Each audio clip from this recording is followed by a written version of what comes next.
From Hollywood, it's time now for... Johnny Dollar.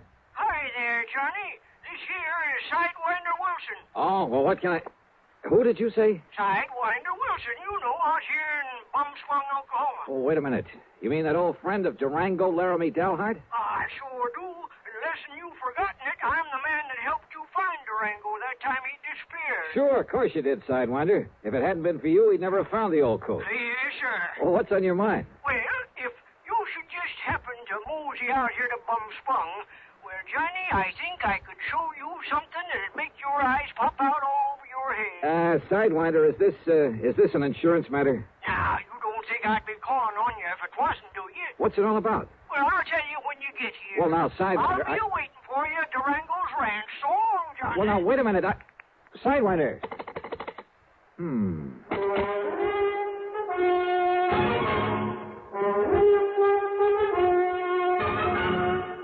Bob Bailey in the intriguing adventures of a man with the action-packed expense account. America's fabulous freelance insurance investigator. Yours truly, Johnny Dollar.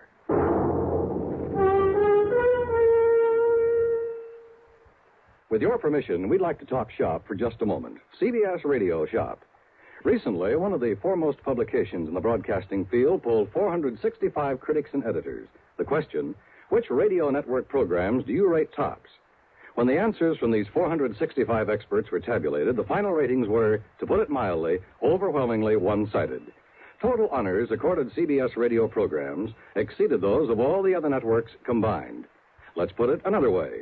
The final verdict of hundreds of critics, reviewers, and editors was that CBS Radio had more top shows than all other networks put together. CBS Radio was pleased, naturally, at the result of the poll, but not surprised. Great programming is no accident. It's long been a policy of this network to devote every effort to maintaining highest broadcast standards, to making sure CBS Radio listeners hear the best entertainment, the most authoritative information. Whatever listening fare is for you, you can be sure you're hearing the best when you're tuned to CBS Radio. And now, Act One of yours truly, Johnny Dollar.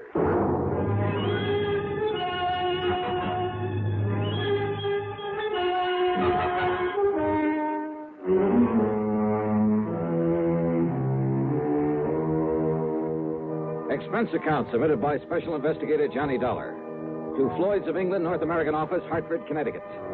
Following is an account of expenses incurred during my investigation of the Fairweather Friend matter.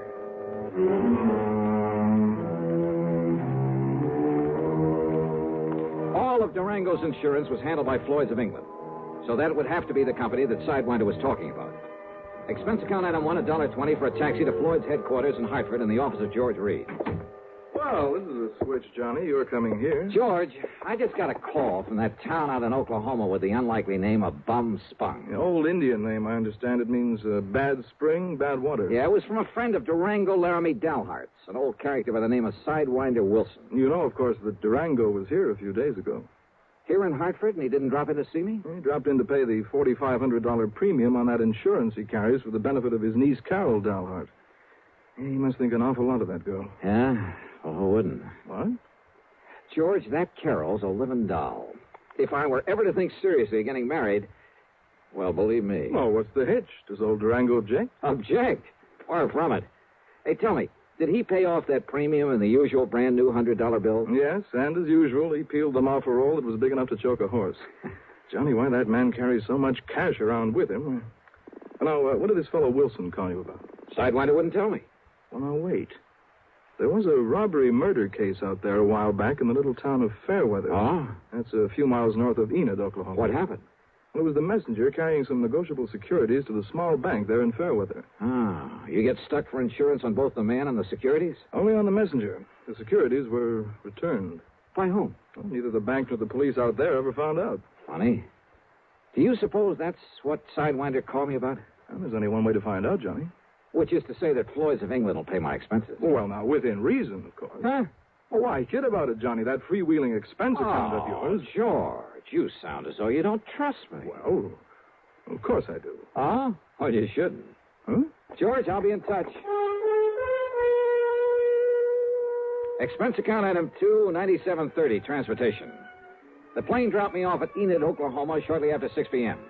Item 3, $2 even for some food. Item 4, a $50 deposit on the drive-your-own car. I drove north on Highway 81 then, after some 27 miles, and after crossing the Salt Fork of the Arkansas, which, much to my surprise, had a trickle of water in it, I turned left on the rough dirt road leading to Bum Spunk. Finally, there it was. The same 2 or 3 acres of poor, barren, sandy soil. The ramshackle house and the remains of a barn, leaning tiredly on the timbers that helped to prop it up. And out in front were the same 2 sad-looking cows, the old and weather-beaten horse, a friendly, mangy, toothless hound who shook himself as he got up out of the dust and proceeded to assert his authority.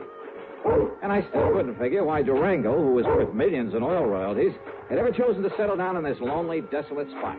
And yet, thanks to Carol, his attractive niece, the inside of that huge, unpainted house was clean, modern, well-furnished. I wondered if Carol would show up, but I saw no sign of the sleek convertible she always drove. Swinging open the sagging wire gate, I wondered if the ancient Maxwell, parked at one side, belonged to Sidewinder Wilson. I didn't have to wonder for long. Hey, you crazy old coot! Sidewinder! What the Sam Hill's the matter with you? Welcome to Bum Spung, Johnny. Oh, listen, you wild old character. Put that thing down or I'll start throwing some lead around myself. With that little 38 lemon squeezer of yours? Why, you... No, sir, Sonny. You wouldn't stand a chance. Well, now, what's the big idea? Well, I just wanted to show you that when Durango leaves me in charge of his ranch, he leaves it in good hands. And also, I wanted you to feel real welcome around here. Yeah. Now, how are you, Johnny boy? Well, still in one piece, no thanks to you. The crazy way you and Durango have of making somebody feel welcome around here. Where is he, by the way? Well, first he went to Hartford to pay up on his insurance. Then he flew down to Washington. Oh, what for? Well, to pay up on his income taxes. Wanted to make sure he got them in the right hands. Well, now, he didn't have to go to Washington for that. Well, he figures it makes it easier that way. He just carries along a big bundle of money and lets them take whatever they think is right. Oh, no. Now, listen, Sidewinder. Yes? Did you call me in connection with that bank messenger who was killed down in Fairweather? That's right, John. I understand the securities he carried were returned to the bank. Yes, sir. They were sealed up in a big envelope and laid on the front doorstep of that bank. And what I figure, Johnny... You figure that if I can find out who sent him back the securities, I'll have a lead on the killer. That's right. And, Johnny, I know who sent them back. You do? Yeah. You're sure? Yeah. Well, who, Sidewinder? Me, Johnny. What? Yes, sir. Me.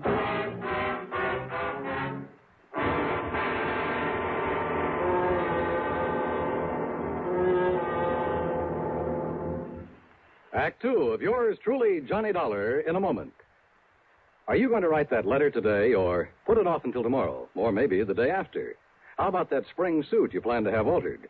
Will you take it to the tailor tomorrow morning bright and early, or will the week somehow glide by while the suit just hangs on in your closet? If you're a confessed procrastinator, you're not unique. The putting off habit can be mild or chronic, but some matters, serious matters, are highly dangerous to assign to mañana. One of the most important of these is getting protection from crippling, killing polio. When life-saving soft vaccine was first introduced in 1955, it was hailed as a major medical discovery. Yet at the beginning of this current year, some 98 million Americans, the majority of our population, had not received even one inoculation. Why had all these people failed to take the simple measures necessary to gain protection from polio? If you were among them, this year, don't take a chance. Don't put off those polio shots any longer. Get in touch with your family doctor or local health department right away. And now, Act 2 of yours truly, Johnny Dollar, and the Fairweather Friend Matter.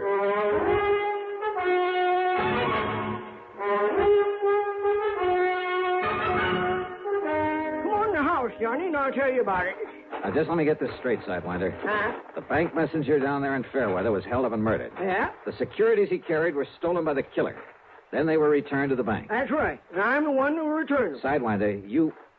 Now, look, don't tell me that you're the one. Me? You think that I'm the one that killed that messenger? I didn't say that. Well, that's what you were thinking, ain't it? Well, you said yourself that whoever returned those I securities... said whoever left them back at the bank. Yeah. Just you stand real still, Johnny. Oh, come on, now put that thing down, And Sidewinder. don't you move none. Look, would you listen to me? And maybe you even better stop talking, or that Sidewinder rattlesnake coming toward you might take it into his head to... Easy now. Oh, yeah. I can hear him. Easy now, whilst I get a bead on him with this study. There you be. Right in one eye, not t'other. And I'll just cut off his rattles and add them to my collection. Oh, brother, thanks. No wonder they called you Sidewinder. Yeah. That's the 427th rattle I've taken off these varmints. I just don't like 'em, Johnny. They ain't like Diamondback. These Sidewinders around here will sneak up on a man. Just like that dirty snake that killed the bank messenger.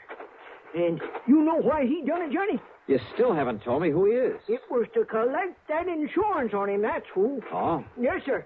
The man that killed him was his hair. What you call his beneficiary. How do you know, Sidewinder? Because I live down the Fairweather. That is, when I ain't up here looking after Durango's place. Yeah? And that's how come I knowed that Claude Needles, that was the messenger, left his insurance to that no-count nephew of his and that Barney Gifford. Sit down. Barney Gifford, huh? Yeah. So what I done was talk it over with Durango and Carol Dalhart. Where is Carol, Sidewinder? I've been waiting for you to ask that, Johnny. Oh, she'll be around. Good. You're kind of sweet on her, ain't you? Wow. Nah, don't you try to fool me, Johnny boy. And you know how she feels about you, too. And if you don't think Durango knows, well, I'll tell you this. You say you talked it over with. I'll tell you this, Johnny. Durango finds that you've been out here and went back to Hartford without hitching up with Carol. Sidewinder, would Well, you... I'll tell you this. He's liable to shotgun you into it if he catches you around here. Oh. And don't you try to tell me you wouldn't like being married to her, too. Sidewinder. Okay. So anyhow, me and Durango and Carol. Carol. Hi, Johnny. Oh, I'm glad to see you. Carol, I'm glad to see you. Oh, then don't you stand there. Give me a kiss. Oh, you think I need an engraved invitation? Come here. Oh, hiya. Oh, don't stop, Johnny. It's been a long time. If Durango could see this. Oh, drop that, Sidewinder. Yes, sir. He'd have that shotgun out so fast. Oh, man. Oh, it's been an awful long time, Johnny. Oh, too long. I thought you were never coming back here. I'm here. Uh-huh. So let's make up for lost time. Oh, why not? Oh, come on now. Come on, you kid. Oh, it's good to see you. Johnny, don't you want to hear the rest of what I was... Yeah. Now, look here. If you don't cut loose from each other there, you know what I'll do. I'll walk right out of here, and I'll go back Fairweather. And I'll send a telegram to old Durango, and I'll tell him you two are making out like this all alone inside of his house. And if that don't bring him out here to get you two married... Oh, why don't you mind your own business? Well, I tell you... You old goat. Why don't you go somewhere and get lost? But that's it. I'm going right down to Fairweather and send him a telegram. No. Just settle down there, Sidewinder. I'll settle down, Johnny. With you. Anytime, any place. Oh, Carol, you're the only girl I know who makes me wish sometimes I was the marrying kind. But now listen. I'll bet I can make you the marrying kind, Johnny. You like to give me a chance, huh? Well, that settles it. I'm leaving right now. No, you aren't, Sidewinder. Oh, let him go. Let's just be sensible for a minute, will I you? was trying to, Johnny. I mean about this murder case. And when we finish talking about it? We'll see. Well, then let me tell you about it. It won't take me so long. And Sidewinder, you stop making no silly eyes or I'll let you have one right between them. Well, I still think I ought to leave. So do I. But as long as you're already... Well, listen, Johnny. I'm listening. When Mr. Needles was killed, Sidewinder wanted them to make him a cop down there in Fairweather. Or even just a deputy, so as I could go out and hunt for that killer. Claude Needles was a friend of mine. But the police said no, they didn't need him, didn't want him. So that made me sure. So we talked it over about who could ever do a thing like that. And that's when I remembered Barney Gifford would get the money from Claude's insurance. So I told Sidewinder I'd have a date with Barney, and that would give him a chance to go through Barney's house and look for the security. And I found him, Johnny, under a loose board in the floor. Yes. So when he come home, I lassoed him, and I tied him up, and I took him and locked him up in the tool shed on my place. You didn't turn him over to the police? Oh, the chief in that little old hick town told Sidewinder that if he interfered in the case, he'd lock him up. That's what he said. Well, look, nevertheless, And that's when Durango, just before he left to go to Hartford, always has to be there right on time, you know, with that insurance payment. Yeah, I know. Well, that's when Durango said to call you up on the phone. Yes. Sidewinder. Huh? I thought that was your idea. No, Durango's. And also for getting Johnny out here to see you again. What? Why, sure. Well, who does Durango think he is trying to run my life that way? What kind of a trick is that to pull on? Just you wait until he gets back here. Is that my cue to leave these parts, Carol? Well, it certainly... Oh, no, of course not, Johnny, but... Well... All right, now. Sidewinder, where is this Barney Gifford? Locked up in my tool shed. Well, who's looking after him? Oh, Pete Whaley, I told him not to let on to the police. You sure he can handle a man like Gifford? Yes, Sidewinder. Well, I don't see why Hey, not. look, maybe we'd better drive on down there. Well, sure, but wait till I answer that phone. Probably Durango saying to hold on to you, Johnny. He's probably on his way. If that's Durango, you tell him I've left. Hello? Now, you don't mean that, Huh? Johnny. Hmm? I'll bet Durango really would make you marry me. Oh, Would that be Carol. so bad? Hmm. Johnny. Johnny. Carol. Oh, why don't you stay on that... Sidewinder, what's the matter? Listen. That was old Pete. Yeah? Barney got loose. Like to kill old Pete. Oh, no. And now Barney's coming here. Coming for me. To kill me. Act 3 of yours truly, Johnny Dollar, in a moment. Be sociable, smart, keep up to date with Pepsi. Drink light, refreshing Pepsi. Stay young and fair and debonair. Be sociable, have a Pepsi. When friends drop in, let your hospitality show you're sociable in the modern manner. Pepsi, you know, is the favorite of the smart and young at heart. Be sociable, smart, keep up to date with Pepsi. Drink light, refreshing Pepsi. Stay young and fair and debonair. Be sociable, have a Pepsi. Have you tried a Pepsi lately? And now, Act 3 of yours truly, Johnny Dollar. Okay, then. If Barney Gifford's coming here, we'll be ready for him. We'll... Sidewinder, you aren't afraid of him, are you? He's a bad one, Johnny. But if Sidewinder was able to subdue him before... Well, I caught him off guard, Johnny. He didn't have no gun then, but he has now. He took old Pete. And Barney's a deadly shot. It's the only good thing you can say about it. And don't you see, it's dark outside now. If we stay around here inside the house, we'll be like a flock of sitting ducks. Yeah, but I don't think we'll stay inside. You mean we'll just run away from him? No. How long ago did he get away from Pete? Well, Pete says it was more than an hour ago. And we haven't any time to waste. What are you going to do, Johnny? I know what you're going to do, Carol. Yeah? Get out of here. Go on back to Enid. Tell the police. By the time they can get up here, Sidewinder and I will either have things under control or, well, then they can take over. Why don't you phone the police? Because I'm telling you to go on down there. You're just trying to get me away from here, aren't you? That's right. No, Johnny. I can shoot just as good as you and Sidewinder, and there's plenty of guns in the back room. No, Carol, that doesn't make any difference. You think I'm going to leave you here with a killer after old Sidewinder, and if Barney finds you with him, he'll try to kill you, Carol, too. will you I won't go, Johnny. I won't leave you. Okay. We're just wasting time. I haven't seen any car lights out on the road, but that doesn't mean that... That's right, mister. It doesn't mean a thing. Damn. The front door had been pushed open by the barrel of a high-powered rifle that slowly fanned the three of us. I knew that if I made a move to draw my handgun, if Sidewinder took a step toward his .30-30 on the table, and if Barney was the excellent shot that Carol said he was. All right. Put your hands up and come walking out this door. Listen, Barney Shut Gifford... up, do like I say. Come on, Carol. Sidewinder. Come on, don't try anything. All right, Barney. Not so brave now that I got the advantage, are you, Sidewinder? All right. If you got to kill somebody, kill me. You leave them alone. Now that they know all about me? No, sir. I'm going to kill all of you like I killed old Pete. Now, stop. You keep your dirty hands off of me, you... Keep 'em up, Carol. So you're not carrying a gun. I know that Sidewinder never carries it. But you do, don't you, mister? Thanks. And I think I'll use it to kill you. So if you want to put your hands down to pray... Well, Sidewinder, Yes, Johnny? you think maybe this is retribution for that killing you did today? Killing, Johnny? Yeah, when I first got here. You remember. Oh, I don't know what you're talking about, mister. But I'm not going to waste any time. Barney. Shut up, Cal. You're going to go first. All right, now listen, Gifford. Then you, mister. And last of all, Sidewinder. Huh. What's that? it's a snake. It's a rattler. It's back of you, Sidewinder. No, it's over next to Barney. Where?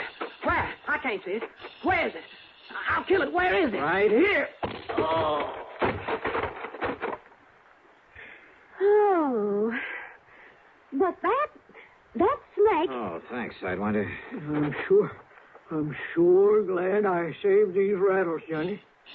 What? Yeah, so am I. But I never would have remembered them if you hadn't reminded me about killing that snake.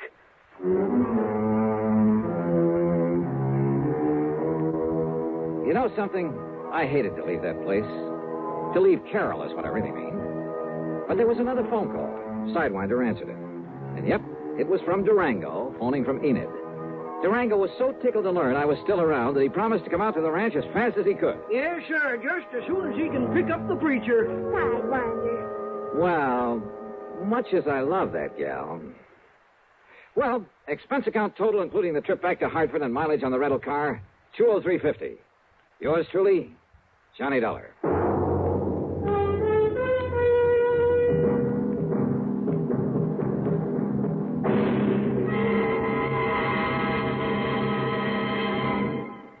Our star will return in just a moment. Be careful. You're going to land in a bathtub. Who's driving this flying saucer, you or me? Well, what do you see? Oh, germs. Millions and millions of germs. Sure. Here on Earth, disease, germs, and viruses live in bathrooms. Wait, here comes a lady. She's putting a dash of Lysol in with those suds, and she's mopping the floor. Wow, look at those germs and viruses drop dead. Boy, are you stupid. I thought all Martians knew that Lysol brand disinfectant kills disease, germs, and many deadly viruses on contact. Disinfects from one cleaning to the next as nothing else can. That's right. I remember my 7 grandmothers saying Lysol makes your favorite cleaner work better, including many that claim to sanitize. I'm sorry you learned to speak English by listening to commercials. And Lysol comes in regular or pine fragrance for as little as 29 cents.